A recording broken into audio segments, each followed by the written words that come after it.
Good morning everyone. কেমন আছেন সবাই?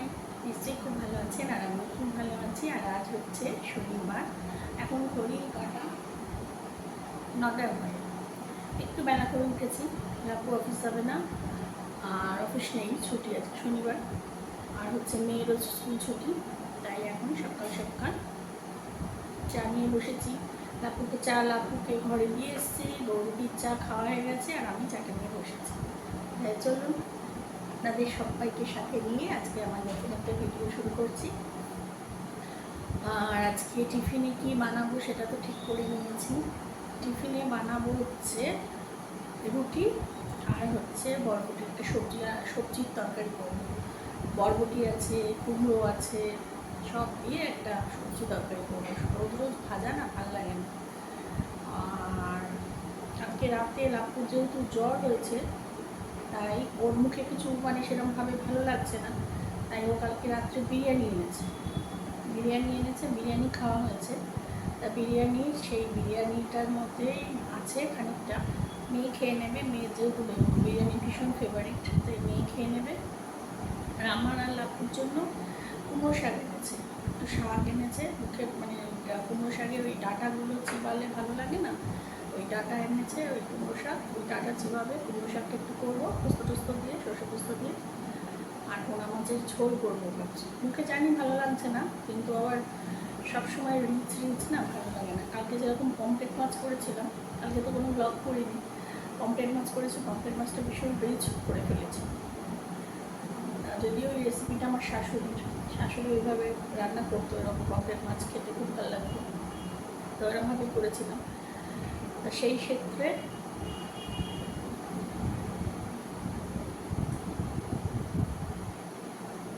আর একটা কথা হচ্ছে, যেটা মানে কদিন ধরেই আপনারা নিশ্চয়ই সবাই জানেন, মানে আমার মেয়েকে নিয়ে আমি একটু টেনশানেই আছি। মানে একটু বলতে কি, খুব ভালো মতো টেনশানে আছি। কারণ হচ্ছে একটা মানে প্রচার হয়েছে যে কিডন্যাপিং ব্যাপার, বাচ্চা কিডন্যাপিং, মানে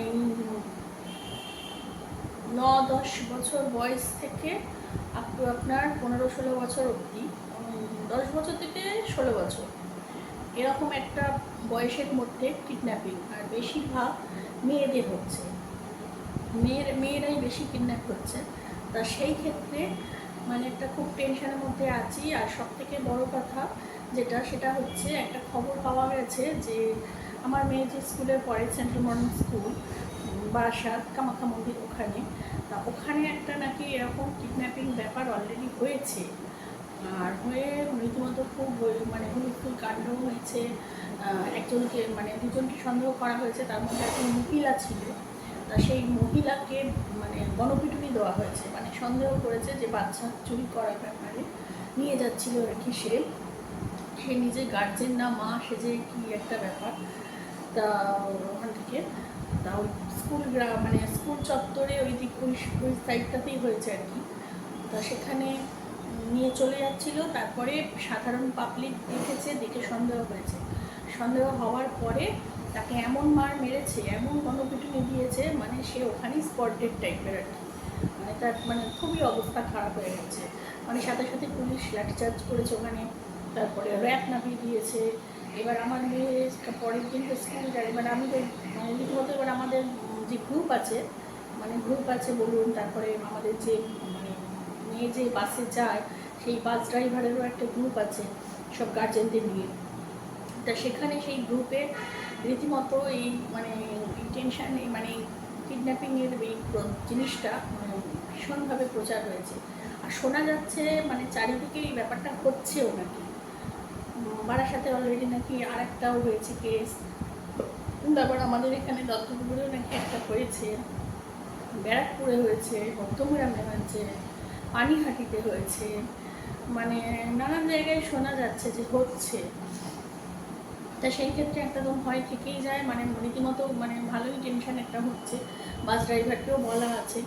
আর এমনিতেও ওদের স্কুল তো মানে খুবই রেস্ট্রিকশানের মধ্যে থাকে, মানে গার্জেনের সামনে না করলে, ওরা গার্জেন মানে আইডেন্টিফাই না করলে বাচ্চা হ্যান্ডওভার করে না, বা বাচ্চা গার্জেনকে আইডেন্টিফাই করতে হবে, আবার গার্জেন আবার বাচ্চাকে করতে হবে, না হলে ওরা ছাড়ে না রীতিমতো। আর প্রত্যেকটা ওদের 3টে গেট বেরোনো স্কুলে, তো 3টে গেটেই সিসি ক্যামেরা লাগানো আছে, প্লাস 3টে গেটেই মানে একটাতে ম্যামেরা থাকে, একটা গেটে ম্যামেরা থাকে, একটা গেটে ওদের স্কুলের যে মানে অনেক দিনের পুরনো যে মানে এর যে একজন ভদ্রলোক তিনি থাকে গার্ড হিসাবে, আর একটা গেটে স্যার আর মাসি মানে যে মাসিটা হয় আন্টিরা তারা থাকে।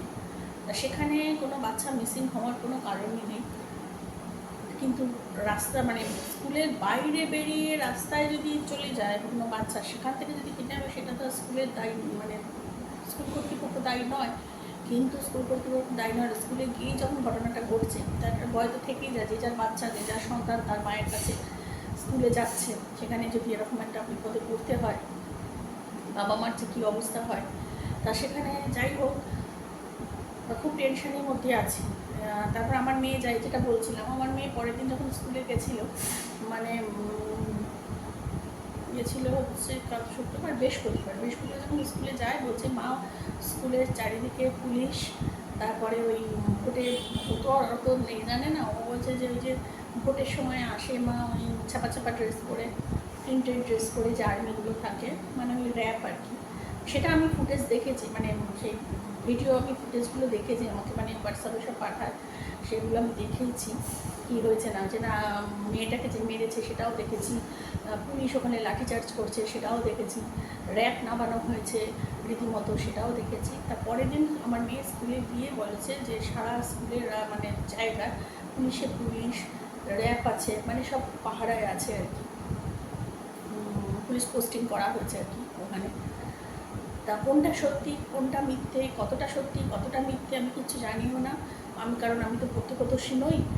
সেই ক্ষেত্রে কোথায় আদৌ কোথায় হচ্ছে কি হচ্ছে না মানে, তবে হচ্ছে এটা ভালো মতো শোনা যাচ্ছে, নিশ্চয়ই কোথাও হচ্ছে, না হলে আর এটা শোনা যাবে কেন বলুন। একটা কিছু ঘটলে তার একটু অন্তত সত্যি হয়, একটা হঠাৎ করে ঘটনা তেমনি এমনি মানুষ বানাতে পারে না, তা কিছু না ঘটলে চারিদিকে এরমভাবে মানে ব্যাপারটাকে প্রচারও হতো না। তা সেই ক্ষেত্রে খুব টেনশান করছি। তা আমি ভেবেছি মেয়েকে আর বেশি মানে স্কুলে পাঠাবো না, মাঝে মধ্যে পাঠাবো, যেদিন যেদিন খুব মানে ভাইটাল ইম্পর্টেন্ট ক্লাস থাকবে সেই দিন পাঠাবো। আর ওদের তো এক্সামও আছে, সামনের মাসে হয়তো এক্সামও আছে, সেই জন্য তো আর বেশি ক্লাস মানে সেরকমভাবে কিছু হবে না। এই নিয়ে একটা মনের মধ্যে সারাক্ষণ মানে একটা জল খোলা চলেই যাচ্ছে। কি বলুন তো, কাউকে মানে সাধারণ মানুষকে না মানে বাঁচতে দেবে না ভালোভাবে। আপনি যতই চেষ্টা করুন না কেন যে ভালোভাবে একটু শান্তিতে বাঁচবেন, মানে মানসিক শান্তিতে একটু বাঁচবেন, কিন্তু মানসিক শান্তি আপনি মানে পাবেন না, এই যুগে আর পাবেন না। মানে কোথাও গিয়েও শান্তি পাবেন না, কোনো কিছুতেও শান্তি পাবেন না। মানে একটা যদি টেনশন শেষ মানে কোনো রকমের সেই টেনশন থেকে উদ্ধার হয়ে আপনারা নিজেরা রিকভার করে সেই টেনশন থেকে আপনি ওঠেন, পরবর্তীকালে দেখবেন একদিন কি দুদিন বাদে কি সেই দিনই কিছুক্ষণ বাদে আবার একটা টেনশন আপনার জীবনে ঢুকে গেল, এবার সেই টেনশনটা নিয়ে আবার চলবে। আর এই ছেলে মেয়েরা বড় হলে চারিদিকে পড়তে যাবে, কত কত গার্ড দেবে বাবা মা, কত গার্ড দেবে বাবা মার পক্ষেও তো একটা আছে, বাবারা অফিস যাবে, মায়েদের নিজেদের কাজ আছে, চাকরি আছে, যারা চাকরি করে না তারা সংসারের কাজ আছে, কত গার্ড দেবে কত। তারপরে আমরা আমাদের সেফটির জন্য আমরা যেমন দূরে থাকি, অনেকটা দূরে স্কুল থেকে অনেকটা দূরে, বারাসাত দত্তপুর, তো সেখানে আমার মেয়েকে আমি বাসে দিয়েছি ফুলকারে। তো সেখানে কী বলবো, এখন বাস ড্রাইভারকেও বলা হয়েছে, বাসে যে আর একজন গার্ড থাকে তাকেও বলে দেওয়া হয়েছে, তারা তো বলেইছে যে না না আমরা তো রীতিমতো খুবই এ করবো। মেয়েকেও বুঝিয়ে দিয়েছি, মেয়েকেও বলে রেখেছি চারিদিক নজর দিবি, সাবধানে থাকবি, আঙ্কেলের সাথে মানে মানে যখন গেট থেকে বেরোবি তখন আঙ্কেলের সাথে সাথে থাকবি, সবই বলা যে প্রত্যেকের মায়ের। আমার বান্ধবী যেরকম ফোন করে করে বলছে কী করবো গো, কী করবো কিছুই তো করতে পারবো না। যদি বলেন যে তুমি কেন নিয়ে আসা করো না, দেখুন দত্তপুকুর থেকে বারাসাত যে স্কুলটা ওদের সেন্ট্রাল মডার্ন স্কুল, যারা পড়ে সেন্ট্রাল মডার্ন স্কুলকে তারা বুঝবেন যে দত্তপুকুরের থেকে সেন্ট্রাল মডার্ন স্কুলটার ডিস্টেন্সটা কতটা। বারাসাত থেকে হলে তাও একটা কথা ছিল, কিন্তু দত্তপুকুরের থেকে সেন্ট্রাল মডার্ন স্কুলে রোজ যাতায়াত করাটা মানে যাবো আসবো, আবার একবার যাবো একবার আসবো, যে কতটা ডিস্টেন্স হয়ে যাবে, কতটা, তারপর আমারও তো কাজ থাকবে। এবার আমার মেয়ে এখন ডেতে চলে গেছে, এবার যে সময় আমি মানে যে সময় আমি কাজ করব, তা সেখানে তো যে মানে বাবা বেরোবে, অফিস আছে, সব মিলিয়ে হয় না। তা চলুন, অনেকটা বকবক করে ফেলেছি, অনেকটা বক্তৃতা দিয়ে দিয়েছি। তা চলুন আজকে দেখতে থাকুন কী রান্না বান্না করি, কী না করি না করি।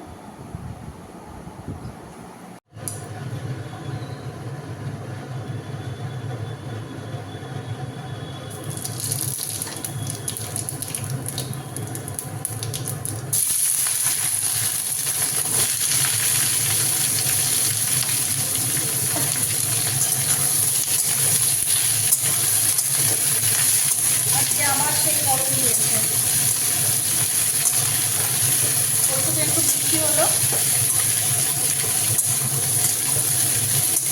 সেখানে তরমুজে আমি তরকারিটা বসিয়ে দিলাম। আজকে ঝটপট রান্না করতে হবে, রান্নাতে গ্যাস সার্ভিস করতে হবে। আমি রুটি আর তরকারি করে নিয়েছি, আমাদের সকালবেলার জলখাবার। এই যে রুটি আর তরকারি। আর আমার মেয়ে এখন, এই যে আমার মেয়ে এখন উঠেছে, উঠে ব্রাশ করবে। আর বাইরের ওয়েদার এই দেখতে পাচ্ছেন, মেঘ করেছে, এই দেখুন কালো হয়ে আসছে, মনে হয় বৃষ্টি হবে। আর লাপুর খাবারটা নিয়ে যাই, ওর খিদে পেয়ে গেছে।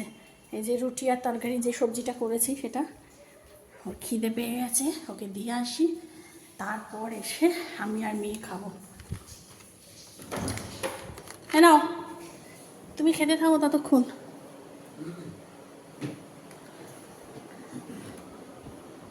তুমি খাও, তোমার টিফিনের হোক। পেঁয়াজ দেবো, আর কি দেবো, লঙ্কা? তোমার শরীর এখন ঠিক আছে তুমি বলো? হুম, পুরো ফিট হয়ে গেছে তুমি? এখনো জ্বর আসেনি, এখনো কি জ্বর আসেনি? কালকে এসেছিল? হ্যাঁ, কাল রাত্রে তো এসেছিল। ঠিক আছে, তা তুমি খাও। তাহলে ও খা, চলুন ওর জন্য পেঁয়াজ আর লঙ্কা নিয়ে আসি। বাইরে মেঘ করেছে, লঙ্কা লাগবে না, কি শুধু পেঁয়াজ। তা চলুন শুধু পেঁয়াজ দিই। তারপরে আমার রান্নাঘরটা দেখুন কি ছত্রাকার করেছি। এখানে একবার এক ঝলক দেখিয়ে দিই, চাল ভেজানো হয়ে গেছে, কুমড়ো শাক ভিজিয়ে রেখেছি, কুমড়ো আলু কেটে নিয়েছি, ওখানে মাছ আছে। এবার সব রান্না বান্না করবো, 12টার মধ্যে আমাকে গ্যাস ছাড়তে বলেছে। চলুন তাড়াতাড়ি। এখন টিফিন জলখাবার খেয়ে সকালবেলা চলে এসেছি রান্নাঘরে। আর আজকে আমি বললাম না যে আজকে 12টার মধ্যে আমাকে গ্যাস ছাড়তে হবে, গ্যাসটা সার্ভিস করতে আসবে। তা এখন লাকু ফোন করলো, করে এখন গ্যাসের ওখান থেকে বলছে না আজকে ও তো বেরিয়ে গেছে, আরেকটা জায়গায় কাজ করে, কালকে মানে রবিবার, কালকে সকাল সাড়ে ছটা নাগাদ আসবে, 7টা থেকে 7টার মধ্যে আসবে। আমি ওই জন্য তাড়াহুড়ো করছিলাম রান্না করার জন্য। তা ঠিক আছে চলো, তাড়াহুড়ো করতে হবে না, ধীরে সুস্থে করি। এখানে শাকটা বসাবো সেই জন্য এখানে কুমড়ো আলুটা ভেজে নিচ্ছি। আর এখানে মাছের ঝোল। আর তখন মেঘ করলো, মেঘটা কেটে যাবে, হাওয়া দিচ্ছে, হাওয়াতে মেঘটা কাটিয়ে দিচ্ছে। বলো কি করবি, যা বললাম তো। হ্যাঁ লেখ না, ও ফুটি না, এত কথা বল। অনেকক্ষণ বাদে আমার ক্যামেরার সামনে এসেছি, কারণ আমার মোবাইলে চার্জ ছিল না। হঠাৎ করে রান্না করা দেখানো যাচ্ছে, ফোনটা আপনি বন্ধ হয়ে যায়, দেখছি একটুও চার্জ নেই, মানে লক্ষ্য করা হয়নি, খেয়াল করা হয়নি। তা সেই থেকে চার্জ হচ্ছিল, তারপর আর সেরকমভাবে কিছু করিনি, যার জন্য ক্যামেরার সামনে আসিনি। তা এখন আমার চান টান করা হয়ে গেছে, এসে দুপুরবেলা এখন খাওয়ার প্রিপারেশান চলছে। তা চলুন কী কী দেখিয়ে দিই। এখানে লাপু বললো পেঁয়াজি ভাজা খাবো, মানে শাক আর মাছের ঝোল দিয়ে ও শুধু খাবো, ওই জন্য এখানে পেঁয়াজি ভাজা হচ্ছে। আর মেয়ে খাবে বিরিয়ানি। কালকে রাত্রিরে বললাম না যে বিরিয়ানি আনা হয়েছিল, তা সেই ওর তো মানে মাংস টাংস কিছুই লাগে না, ওর একটু রাইস হলে আলু হলেই ওর বিরিয়ানি খাওয়া হয়ে যায়। তা সেখানে চিকেন মাটন কিছুই নেই, শুধু আলুই আছে। তা সেখানে আলু ও বিরিয়ানি ওর হয়ে যাবে। আর এখানে কালকেকার সব ভাত ছিল, সেটা বার করেছি, গরম করব। তাও একবার দেখিয়ে দিই। আজকে হচ্ছে আমাদের এই ভাতটা একটু খোলামেলাভাবে রেখেছি, নাহলে ভেপসে যায় ভাত, ঢাকাবো, দম ঢাকাবো। এটা হচ্ছে লাউ শাক চচ্চড়ি, এটা হচ্ছে মাছের ঝোল, আর এটা আমার পোষ্য এক পিস পার্শে মাছ আছে, সেটা খাবে। আর এখানে হচ্ছে বিরিয়ানি আছে, বিরিয়ানিটা গরম করে দেবো। আর এখানে শশাটা কাটতে হবে। তাই চলুন পেঁয়াজিগুলো ভাজি, নাহলে আবার পুড়ে যাবে। তাহলে দেখতে থাকুন, আবার পরে আসছি। গুড ইভিনিং ফ্রেন্ডস, এখন বাজে হচ্ছে সন্ধে 7টা। এখন ঘুম থেকে উঠেছি একটু আগে উঠেছি, উঠে সব কাজকর্ম সেরেছি, সেরে টেরে এখন চা করেছি। দুপুরবেলা তো সেই খাওয়া দাওয়া হলো, তারপর তো আর দেখানো হয়নি। তা এখন এই যে চা করেছি, আমার আর লাপুর চা করে নিয়েছি। এবার চা খাবো, খেয়ে মেয়ের দুটো জিনিস আছে, একটা ওই স্টাইপ যে খাতাগুলো হয় ওই খাতা, আর একটা ওয়ার্ল্ড ম্যাপ, এই দুটো কিনতে যাব। এসে আবার রান্না আছে। তাই চলুন চাটা খেয়ে বেরাই, বেরিয়ে ঝটপট কাজগুলো সেরে এসে তারপর আবার রান্না করতে হবে। রান্না বলতে রাত্রিবেলা ডিমের ঝোল আর ভাত করব। তা চলুন দেখতে থাকুন। তখন বললাম সন্ধ্যাবেলা যে একটু বেরোচ্ছি, এবার বেরোলেই না কেন জানি না আমার মিষ্টি কিনতে ইচ্ছা করে। তা বেরিয়েছিলাম তো মেয়ের শুধু খাতা আর ওয়ার্ল্ড ম্যাপ কিনতে।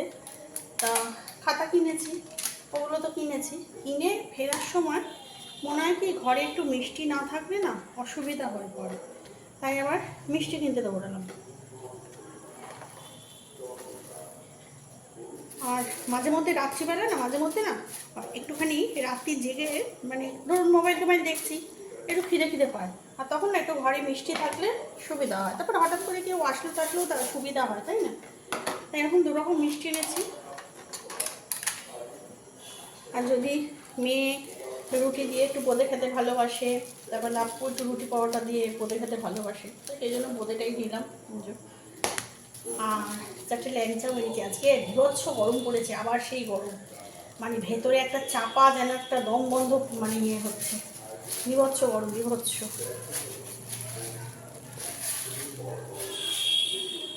শক্তিগড়ের ল্যাংচাই দেখুন, বুঝছেন? শক্তিগড় যায়নি, তা কি হয়েছে, শক্তিগড়ের ল্যাংচা আমার কাছে। এই দেখুন, এই হচ্ছে মিষ্টির পর্ব। আর আমার মেয়ে এনেছে, রাত্রিরে খিদে পেলে কী খাবো, তো মিষ্টি খায় না, তাই লটো চকো পাই, এই যে 5খানা প্যাকেট এনেছে। আর এনেছি একটা বড় বোতলের দরকার ছিল, সেদিন তো হোয়াইট কালারের বোতলটা কিনেছি, তা হোয়াইটটা আজকে নিলাম না, ওই একই কোম্পানির একই মেটালসের এইটা নিয়েছি, বোতলগুলো এটা নিয়েছি। আর দুটোই প্লেট নিয়েছি, আবার ওই হ্যান্ড ওয়াশ, এই জলের বোতল, ঠান্ডা জলের বোতল বার করে রাখার জন্য, আর একটা এক্সট্রা থাক যদি কিছুদিন লাগে থাকে হঠাৎ করে। ব্যাস এই হচ্ছে আপাতত। আর এখানে ডিম সিদ্ধ তিনজনের 3টে ডিম সিদ্ধ বসিয়ে দিয়েছি। এবার ডিমের সব মশলা টশলা করে নেবো, নিয়ে এখানে যে বাসনগুলো আমি মেজে দিয়েছি সকাল থেকে দুপুর, সেগুলোকে গোছাবো। এখানে গৌরীদিন মাজা বাসন, ওগুলো এঁটো বাসন, এগুলো গৌরীদিন মাজা বাসন, সকালবেলা তোলা হয়নি, সেগুলো তুলবো। আর ওইখানে দেখছেন ছোট বালতিতে ওই যে কিছু কাপড় চোপড় রয়েছে, সেগুলো অনেক দিন ধরেই জমছি, ওগুলো হচ্ছে ওই যে গ্যাস ফ্যাস মুছি, তারপর স্লাবস মুছি তো রান্নাঘরের, একেবারে বেশ কিছুটা জমিয়ে তারপর আমি গরম জলে সার্ফ দিয়ে ভিজিয়ে দিই, কেচে দিই, তো ওইগুলো আজকে ভেজাতে হবে। আর এই ঘরে সকালবেলা অনেকটা আমি গুছিয়ে রেখেছি নানা, আর এই ঘরে আমি গ্রিন পার্ক করে দিয়েছি, গ্রিন, পুরো গ্রিন লাইট ছেলে। আর এই ঘরে আমি লাইট কোথায়, এই ঘরে সকালবেলা এইসব জামা কাপড় গুছিয়ে রেখেছি, এগুলোকে জায়গায় তুলবো, ওইগুলো সব আলাদা করে রেখেছি, ওগুলো আয়রনে যাবে। আর ট্রলির মধ্যে কি আছে, ট্রলির মধ্যে কিছু জামা কাপড় আছে যেগুলো এখনও কাচা হয়নি, সেগুলো গৌরীদি কাচবে, কারণ থিতু হতে পারছি না তো, পুরী যাওয়ার আগে বাপের বাড়ি, এসে পুরী, আবার বাপের বাড়ি, এই তো করছি। এই ট্রলিটা সব তুলতে হবে মুছে, আর এখানে কিছু এক্সপায়ার ওষুধ আছে, সেগুলো ফেলতে হবে। এই হচ্ছে গল্প আজকে সন্ধ্যে থেকে রাত অবধি।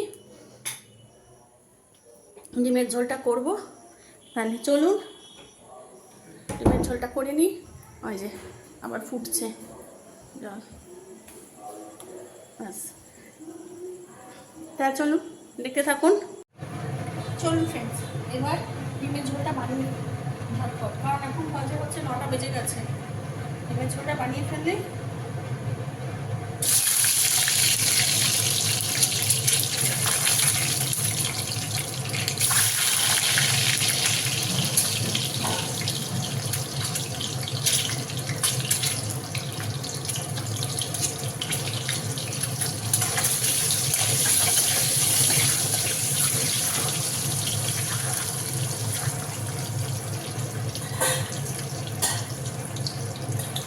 আপনার ডিমের ঝোল বানাবো তো বেশিক্ষণ লাগবে না, কারণ ডিমের ঝোলটা ভেঙে গেলে আবার গ্যাস মুছে রাখতে হবে, কারণ কালকে আবার সকালবেলা 6:30 লেখে ওই সার্ভিস করতে হবে বলছে। ঠিক আছে, তা চলুন ডিমের ঝোলটা করে নিই। আর আমার এখানে ডিমের ঝোলটা ফুটছে, আর একটু হলে নুন মিষ্টি চেটে নিয়েছি, সব ঠিক আছে, আর একটু হলেই হয়ে যাবে ভালো কথা। আর ডিমের ঝোল হয়ে গেলে এবার গ্যাসটা মুছে ফেলবো, ব্যাস আমার কাজ কমপ্লিট। তারপরে গা পা ধুতে হবে, প্রচণ্ড গা প্যাচ করছে। তাই চলুন আজকের মতো আমার ভিডিওটা এখানেই শেষ করছি। সবাই ভালো থাকবেন, সুস্থ থাকবেন, সাবধানে থাকবেন। আর আমার চ্যানেলে যদি নতুন হয়ে থাকেন কেউ, তাহলে চ্যানেলটাকে সাবস্ক্রাইব করে দেবেন। আর এখনও পর্যন্ত আমার চ্যানেলে সাবস্ক্রাইব করে যারা আমার পাশে থেকেছেন, আমার বন্ধু হয়েছেন, তাদের জানাই অসংখ্য অসংখ্য ধন্যবাদ। তাহলে আজকের মতো আমার বক্তব্যটা এখানেই শেষ করছি। সবাই ভালো থাকবেন, সুস্থ থাকবেন, সাবধানে থাকবেন। নতুন একটা ভিডিও নিয়ে খুব তাড়াতাড়ি আসবো। ততক্ষণের জন্য গুড নাইট অ্যান্ড টাটা।